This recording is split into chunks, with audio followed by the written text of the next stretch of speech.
Salut à tous, j'espère que vous allez bien. J'espère que le déconfinement a remis un peu de peps dans vos vies parce que je sais qu'on est pas mal à avoir été assez démotivés pendant cette période, mais du coup j'espère que maintenant ça va un peu mieux, même si bon, faut pas oublier de rester assez prudent. Moi pour ma part ça va super et aujourd'hui si on se retrouve pour cette vidéo, c'est pour que vous appreniez un peu plus à me connaître parce qu'il y en a pas mal qui me posent certaines questions. Bon, c'est pas une FAQ, mais comme vous avez pu le voir dans le titre, c'est 15 faits étranges ou chelous sur moi. Je sais pas du tout encore comment je vais l'appeler. Ottawa, tu fais du bruit, doudou. Oui, doudou. Oui. Bon, je vous avoue que j'ai un peu peur de passer pour une psychopathe à vos yeux parce que quand j'ai dû énumérer les faits étranges sur moi, je me suis rendu compte que ma vie était étrange et que du coup, j'ai dû me contenter de 15 faits parce que sinon on allait y passer la journée, les gars. Genre, je fais des trucs bizarres. Donc, s'il vous plaît, dites-moi en commentaire s'il y a des trucs que vous faites aussi, je me sentirai moins seule. Donc, sans plus attendre, on va commencer par le premier fait. Donc, le premier fait, c'est qu'en fait, avant de manger un fruit, j'ai cette manie de toujours le découper en deux et de regarder ce qu'il y a dedans. Parce qu'en fait, cette manie, ça me vient de quand j'étais à l'hôpital, il y a une patiente qui nous avait ramené des dattes pour nous remercier de l'avoir soignée. Et en fait, j'ai croqué dans la date, genre sans regarder. Et en regardant le deuxième bout, donc la moitié que j'avais pas mangé, moi je me suis rendu compte qu'il y avait genre plein de vers dedans. Et vraiment, les asticots, c'est un truc que je... C'est le seul insecte ou animal que je supporte vraiment pas. Ça me dégoûte au plus haut point. Et du coup, j'ai failli me bégère dessus. Et du coup, depuis ce jour, c'est-à-dire il y a 2-3 ans, et depuis je mange toujours les fruits en les coupant d'abord en deux et en regardant toujours ce qu'il y a à l'intérieur. Le deuxième fait un peu chelou sur moi et qui me fait un peu passer pour une psychopathe, c'est que partout où je vais, je compte absolument tout. Le nombre de marches par palier. Je regarde aussi quand il y a des dalles au plafond et ça c'était ma phobie à l'école. Vraiment, fallait que je compte dans chaque salle de classe combien il y avait de dalles, de demi-dalles et pareil avec les carreaux au sol. Et vraiment, maintenant ça va un peu mieux, mais à une époque c'était vraiment, fallait que je compte les trucs et du coup je devenais ouf. Le troisième fait qui va à peu près avec le deuxième, c'est qu'en fait il faut toujours que je marche sur les lignes blanches des passages piétons. Et aussi, si vous me croisez dans la rue un jour, je n'espère pas pour vous parce que vraiment vous allez dire putain elle est tarée. En fait je marche comme les enfants sur le rebord des trottoirs, genre chose à ne pas faire du tout parce que c'est dangereux et c'est complètement débile. Mais je sais pas, je fais le funambule sur le rebord des trottoirs. Le fait numéro 4, c'est que parfois j'ai vraiment envie de faire des trucs, mais même dans ma tête, je me rends compte que c'est bizarre et que c'est pas normal quoi. Et du coup, en pensant à faire cette chose, je me dis, Emma, réfléchis. Qu'est-ce qu'une personne normale et saine d'esprit ferait à ta place? Et du coup, généralement, je ne fais pas la chose que j'avais envie de faire initialement. Le cinquième truc, c'est pas vraiment un truc étrange que je fais, mais je sais pas si ça vous est déjà arrivé, dites-le moi en commentaire si ça vous est déjà arrivé, mais tout le monde me dit tout le temps que je fais la gueule. Et en fait, c'est ma tête naturelle.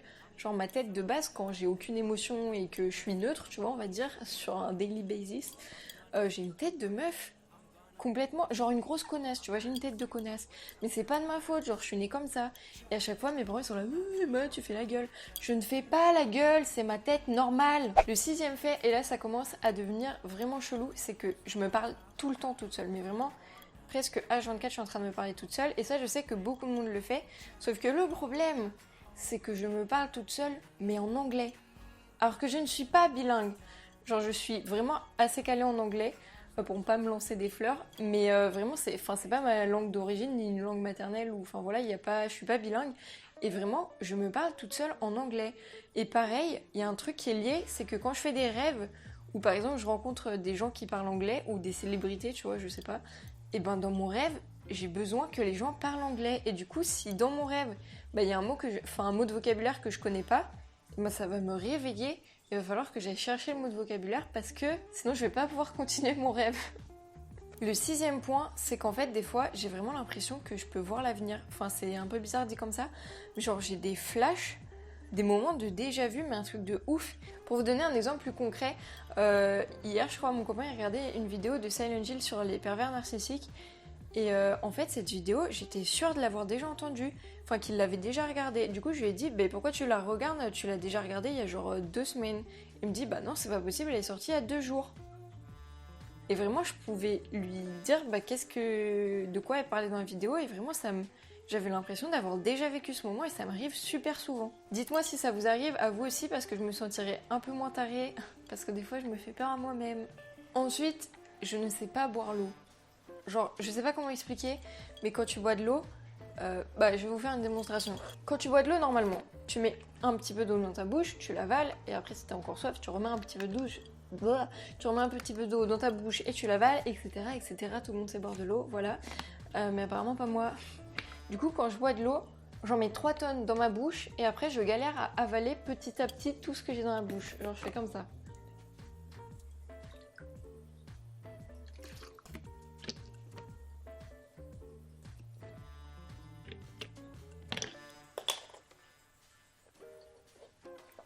Et tout le temps. Et j'ai essayé d'apprendre à boire normalement. Genre même au lycée, mes potes elles me disaient Emma, c'est pas comme ça qu'on boit de l'eau, bordel. Mais je n'y arrive pas. Ensuite, le 9e point, c'est que dans une seule journée ou même en quelques secondes, je peux passer d'un état de meuf genre très très calme, voire trop zen, un peu limite endormie. Pardon.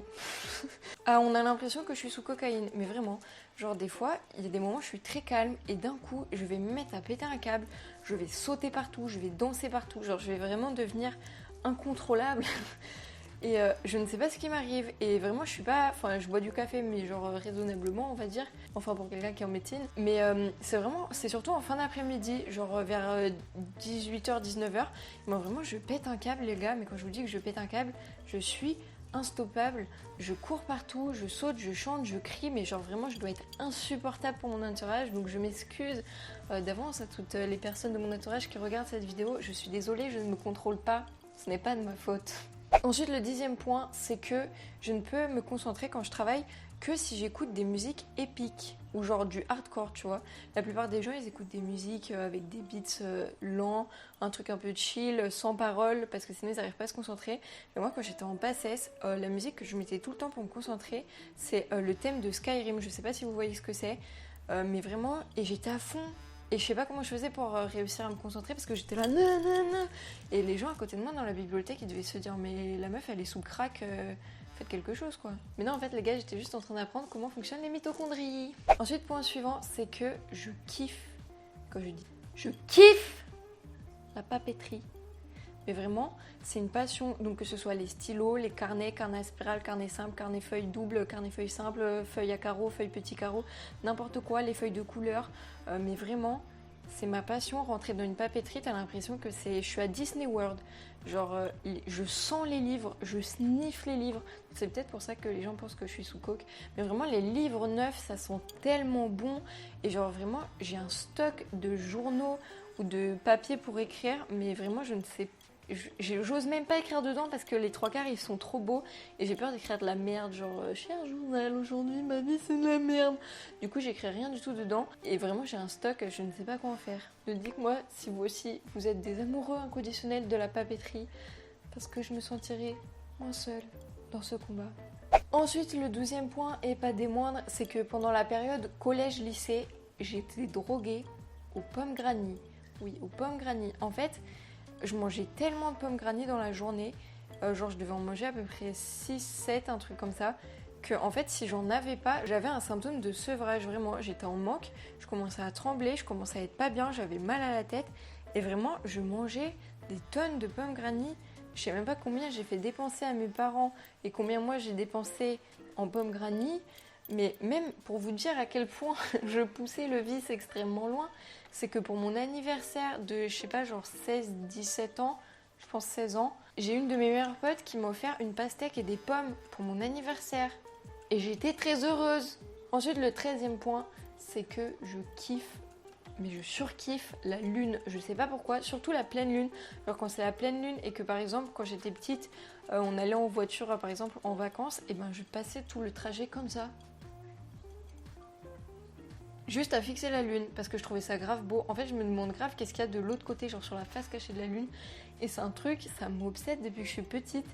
Et je sais pas, je trouve ça magnifique, genre quand c'est éclairé par la lune et tout. Moi, je suis une flippette, hein, quand il fait noir, toutes les ombres, j'ai l'impression que c'est des tarés psychopathes. Mais voilà, genre je trouve ça super beau. Ensuite, le 14e point, et ça, je pense, enfin, j'espère que je suis pas toute seule, mais genre, je suis vraiment, quand je dis tête en l'air, genre, dans ma famille, on dit que j'ai Alzheimer précoce parce que vraiment. Des fois, je phase, mais devant des trucs. Par exemple, pour vous donner un exemple, une fois, j'étais en train de faire un cake aux courgettes avec un ami à moi. Et en fait, je trouvais plus la courgette alors que je venais de la sortir du frigo, je l'avais prise pour l'éplucher et vraiment impossible de mettre la main dessus. Je l'ai cherchée les gars pendant des heures, impossible de la retrouver. Donc bah du coup finalement j'ai pas fait de cake et j'ai retrouvé la courgette 3 jours plus tard, vous savez où? Dans le tiroir des couteaux. Pourquoi je l'avais foutu là, je ne sais pas. Des fois je mets mon téléphone dans le frigo, enfin je fais des trucs, ça n'a absolument aucun sens. 15e point les gars, c'est que je n'aime pas les coudes. Voilà, il y a des gens qui n'aiment pas les pieds, il y a des gens qui n'aiment pas les oreilles, les nombrils, mais moi je n'aime pas les coudes. Enfin franchement je trouve ça dégueulasse, regarde, c'est genre tout fripé là. Je sais pas, c'est tout sec, c'est moche. Moche. J'ai pas d'autres arguments. Et comme c'est gratuit, je vous donne un 16e truc chelou sur moi, c'est qu'en fait, je suis une psychopathe vraiment. Avant d'aller dormir, je vérifie qu'il n'y a rien sous mon lit ni dans mes placards. Alors je parle pas de le monstre du placard comme quand t'es petit, mais j'ai toujours peur qu'il y ait quelqu'un qui soit caché sous mon lit ou dans mon placard parce qu'il y a la place. Hein. Et genre un psychopathe, tu vois un mec qui veut me tuer, je sais pas pourquoi, c'est genre ma phobie. Genre tous les soirs, je regarde sous mon lit s'il n'y a pas quelqu'un. Voilà, je suis pas nette. Voilà, c'est tout pour cette vidéo les gars, j'espère qu'elle sera pas trop longue et qu'elle sera assez divertissante. En tout cas, ça me fait vraiment me rendre compte à quel point j'ai des tares. Je pense que j'ai été bercée un peu trop près du mur hein, en étant gosse. J'espère, s'il vous plaît, dites-moi dans les commentaires si vous aussi vous faites des trucs comme ça ou si vous aussi vous avez des trucs chelous qui sont totalement différents. Ben, n'hésitez pas à me les dire parce que ça me fera plaisir vraiment de me rendre compte qu'on est tous un peu chelous sur cette planète. N'hésite pas à liker cette vidéo si elle t'a plu, à t'abonner et pourquoi pas à la partager à tes amis, hein, même si c'est pour se foutre de ma gueule. De toute façon, c'est ma passion préférée. Donc voilà, n'hésite pas. En tout cas, je te souhaite une très belle journée, soirée, week-end, peu importe à quel moment et d'où tu regardes cette vidéo. Je t'envoie plein de love et de bonnes vibes. Et sur ce, je te dis à la prochaine. Whoop.